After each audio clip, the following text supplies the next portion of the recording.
you intimidated with home buying anxiety? Well, you're not alone, but listen, you can put down the bottle of wine you were just about to stress drink because I'm here to break down the home buying process for you. I'm going to discuss the secrets of success when it comes to beginning your journey to buying a home. After watching this, you're going to be more educated and prepared, which should alleviate a bit of that overwhelm. So where do you even start, and what kind of hoops of fire are you going to have to jump through to finally land that dream home? Hey guys, I'm Amanda Rivard, local McKinney, Texas Realtor, and after being in this industry for over 20 years and helping hundreds of people attain their home goals, I'm going to discuss the fundamental basics today of starting the home buying process and how to make it work for you. I'm gonna walk you through this and explain it all to you as simply as possible. Plus, I'll give you some helping hacks to get you to that goal. I truly believe when you know what to expect, that is going to make you feel more confident, and it's going to lower your anxiety overall. After the video, if you still have confusion or if your nerves are getting the best of you, you can click the link in my description for the free video consultation, and I'd be more than happy to answer any other questions that you do have. Now, let's jump into it, y'all. Number one secret hack is the budget. If you've contemplated purchasing a home, you've probably heard that the first place you should start is by talking to a loan officer to see what you can afford. I fully agree, and that should really be your first step. However, here are some things that a lot of people don't know. When you talk to a loan officer and start uncovering your budget by filling out the loan application, the lender is going to go by your pre-tax income. So what does that mean?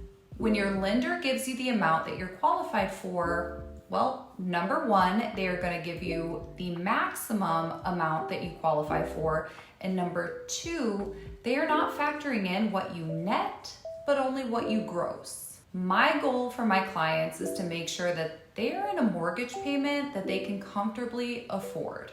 A lot of times that may not be the maximum amount that you're qualified for, because when a lender calculates your debt to income to conclude what your maximum approval amount is, it also doesn't take into account monthly utilities, car insurance, different expenses like cable bills, cell phone bills, health insurance costs, and it doesn't take into consideration the money you spend on groceries or entertainment expenses. You know your budget best, and so if you get out some pen and paper and you start writing down your actual expenses subtracted from your net income, so post-taxes, and not just your gross income, you'll be able to know your own realistic amount of affordability, basically, regardless of what you're approved for. Hack number two, secret loan type.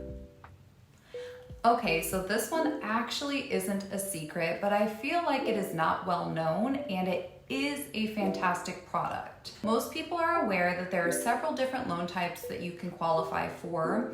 First, we have FHA, which requires a 3.5% down payment, and you only need a 580 credit score to qualify. This loan also has a more flexible debt to income ratio requirement. Then we have the veteran-based VA loans, which are a zero down payment loan, or we have a USDA loan, which is also a zero down payment loan, but you have to purchase a home in a qualifying rural area. Of course, the amount of people that can qualify for these zero down payment loans is pretty limited. Next, we have a conventional loan. That has a minimum credit score of 620 and the minimum down payment of anywhere from 3 to 5%.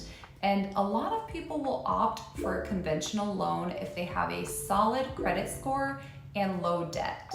In most cases, borrowers save money in the long run with a conventional loan because there is no upfront mortgage insurance fee, and the monthly mortgage insurance payments are usually cheaper. You can also usually request the removal of your mortgage insurance when you reach 20% equity in your home. So now let me talk to you about this less known mortgage option that I love. There are a few lenders who offer a 1% down payment for the buyer and then the lender covers the other 2%. You also do not have to pay mortgage insurance. So what does that mean for you? You get to come to the closing table with only 1% down payment versus 3%. So a $400,000 house, you'd be bringing $4,000 compared to $12,000. And without the PMI, your monthly payment is going to be reduced. Obviously, with any of the loans, there are going to be many factors that decide if you actually do qualify, including your credit score, your debt to income ratio, etc. But knowing your options is great information to have.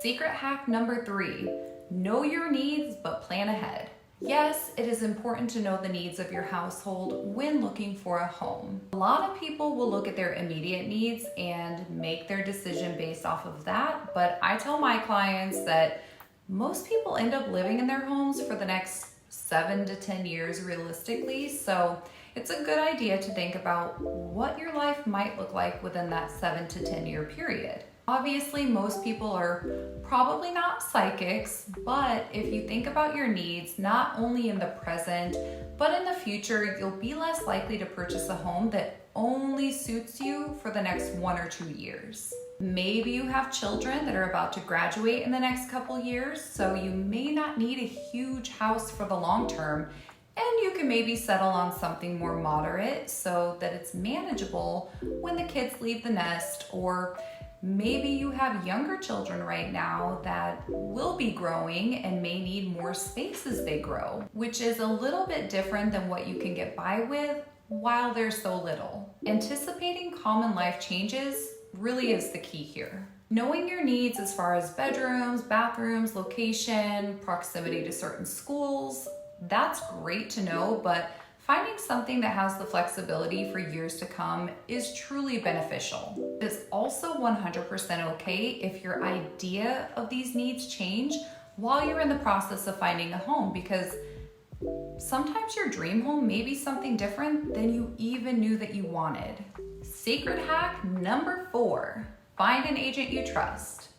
This one is important because purchasing a home is really one of the biggest transactions of most people's lives, and it's going to require a level of trust. You want an agent that is looking out for your best interest and nothing else. So how can you do this?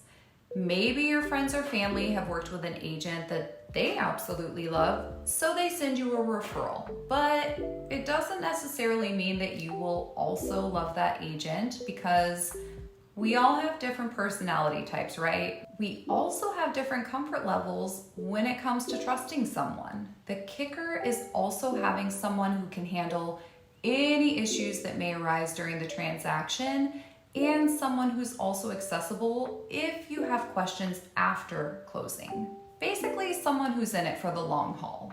A good place to start is by checking reviews of specific agents and even asking them for past client references. Finding an agent is kind of like dating. So once you narrow down a couple realtors, whether they came from a referral from your friends or family, or a local agent who has great reviews and great past client references, I would suggest setting up a time to meet with them either virtually or in person, so you can feel if that's a good vibe for you or not. There are a lot of great agents out there, but if you find one that you like and also trust, that is one of the biggest secrets to your own success throughout a transaction. If you don't live in my area here in North Texas and you need help finding an agent in your area, feel free to shoot me an email or a text, and I'd be happy to help you with some great options of credible agents in your area.